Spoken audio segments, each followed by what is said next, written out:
Salam dan damai sejahtera bagi kita semua. Saya perwakilan dari kelompok 4, anggotanya yaitu yang pertama saya sendiri, Rame Karyani Saragi, yang kedua yaitu Destiani Sejabat, yang ketiga yaitu Angelica Sylvia Purba, yang keempat yaitu Weni Valentina Purba, yang kelima yaitu Christina Octavia Pasaribu, yang keenam yaitu Marcel Eka Pratama.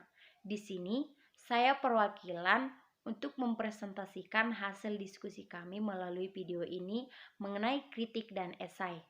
Hal pertama yang akan kita bahas mengenai kritik dan esai yaitu yang pertama pengertian. Pengertian kritik.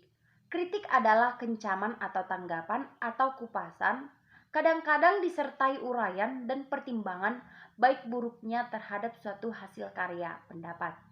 Esai adalah suatu karangan prosa yang membahas suatu masalah secara sepintas lalu dari sudut pandang pribadi penulis. Atau esai adalah suatu karya tertulis yang membahas mengenai suatu permasalahan berdasarkan pandangan pribadi penulis. Secara umum, di dalam jenis tulisan ini menyajikan ide, argumen, ungkapan emosional, dan memancing suatu perdebatan atau diskusi pada para pembaca. Yang kedua yang akan kita bahas yaitu ciri-ciri dari kritik dan esai. Yang pertama, ciri-ciri kritik. Ciri-ciri kritik yang pertama yaitu bersifat menanggapi atau mengomentari karya orang lain. Yang kedua yaitu menunjukkan kelebihan dan kekurangan. Yang ketiga, memberikan saran perbaikan. Yang keempat, bertujuan menjembatani pemahaman pembaca. Yang kedua yaitu ciri-ciri dari esai yaitu yang pertama, memiliki bentuk yang relatif pendek dan bisa dibaca dalam waktu singkat, tetapi dalam padat dan jelas dalam membuat waktu suatu fenomena. Yang kedua yaitu berisi pendapat, sudut pandang, argumen, sikap, dan pikiran dari penulis secara menulis suatu kondisi atau fenomena. Dan yang ketiga yaitu bersifat cenderung subjektif. Selanjutnya yang akan kita bahas yaitu tentang jenis-jenis kritik dan esai. Yang pertama yaitu jenis-jenis kritik. Jenis kritik berdasarkan penerapannya ada 3. Yang pertama yaitu kritik induktif, kritik judisial, dan kritik impersonik. Berdasarkan tujuannya juga ada 3. Yang pertama yaitu kritik pemaknaan, yang kedua kritik penghakiman, yang ketiga yaitu kritik penilaian. Dan berdasarkan orientasinya ada 4. Yang pertama yaitu kritik objektif, yang kedua yaitu kritik mimetik, yang ketiga yaitu pragmatik, dan yang keempat yaitu ekspresif. Jenis-jenis esai. Jenis-jenis esai ada 6. Yang pertama yaitu esai deskriptif. Jenis esai ini dapat menuliskan subjek atau objek apa saja yang dapat menarik perhatian pengarang. Yang kedua yaitu esai tajuk. Jenis esai ini dapat dilihat dalam surat kabar dan majalah. Esai ini mempunyai satu fungsi khusus, yaitu menggambarkan pandangan dan sikap surat kabar atau majalah terhadap suatu topik. Yang ketiga yaitu esai cukilan watak. Esai ini memperbolehkan seseorang menulis, memberikan beberapa dari kehidupan individu seseorang kepada para pembaca. Yang keempat yaitu esai pribadi. Hampir sama dengan esai cukilan watak. Akan tetapi, esai pribadi ditulis sendiri oleh pribadi tersebut tentang dirinya sendiri. Yang kelima yaitu esai reflektif. Esai reflektif ini ditulis secara formal dengan pada penulis. Penulis mengungkapkan dengan dalam, sungguh-sungguh dan hal-hal berapa topik yang berhubungan dengan hidup. Misalnya kematian, politik, pendidikan. Dan yang keenam yaitu esai kritik. Dalam esai kritik, penulis memusatkan diri pada uraian tentang seni. Misalnya lukisan, tarian, pahat, dan tester. Selanjutnya yang akan kita bahas mengenai kritik dan esai yaitu tujuan menulis kritik dan esai. Tujuan menulis kritik yang pertama yaitu memperbaiki suatu karya sastra, koreksi terhadap kesalahan yang terdapat dalam suatu karya sastra, baik ragam bahasa maupun karya tulis sastra tersebut. Yang kedua yaitu memberikan penilaian secara objektif, ilmiah, dan terstruktur terhadap suatu karya. Dan yang ketiga yaitu bertujuan akademis, kegiatan kritik sastra yang dilakukan oleh mahasiswa untuk memperoleh gelar akademik.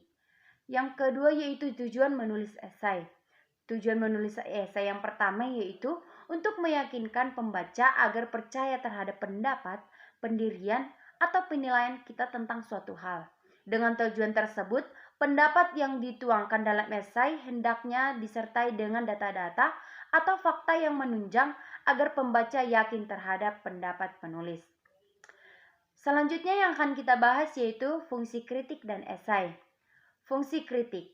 Yang pertama yaitu menjembatani persepsi atau apresiasi artistik dan estetik karya antara pencipta dan perupa serta penikmat seni. Yang kedua yaitu bagi perupa, mendeteksi kelemahan, mengupas kedalaman serta memperbaiki kekurangan pada karya. Dan yang ketiga yaitu bagi apresiator dan penikmat, yaitu membantu memahami dan meningkatkan pengetahuan dan wawasan tentang seni. Yang kedua yaitu fungsi esai. Esai memiliki fungsi untuk berdebat tentang suatu topik dan meyakinkan pembaca. Fungsi terdiri dalam mempertahankan sudut pandang subjektif dan pribadi tentang suatu subjek atau politik sosial, budaya, moral, dan pendidikan. Selanjutnya yaitu kaidah kebahasan kritik dan esai. Yang pertama yaitu kaidah kebahasan kritik. 1. Kalimat kompleks. Kalimat yang memiliki lebih dari 2 struktur dan 2 verba. Yang kedua yaitu konjungsi, kata penghubung yang menghubungkan setiap kata dan struktur. Yang ketiga yaitu kata rujukan, sesuatu yang digunakan oleh penulis untuk memperkuat pertanyaan dengan tegas. Yang keempat yaitu pemilihan kata yang sesuai dalam penggunaan sekaligus pembuatan teks tanggung jawab kritis. Kaidah kebahasan esai yang pertama yaitu menggunakan pernyataan-pernyataan persuasif. Yang kedua yaitu banyak menyiapkan pertanyaan dan menyatakan fakta buat mendukung dan membuktikan kebenaran argumentasi penulisnya.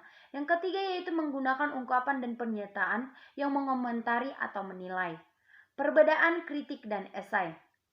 Berdasarkan pengetahuan yang disajikan, perbedaan kritik dan esai yaitu sebagai berikut.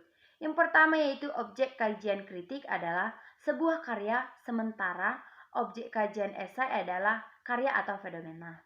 Yang kedua yaitu dalam kritik terdapat deskripsi karya berupa sinopsis atau ringkasan karya yang dibahas, sementara esai tidak menyajikan sinopsis atau ringkasan objek atau fenomena yang dibahas.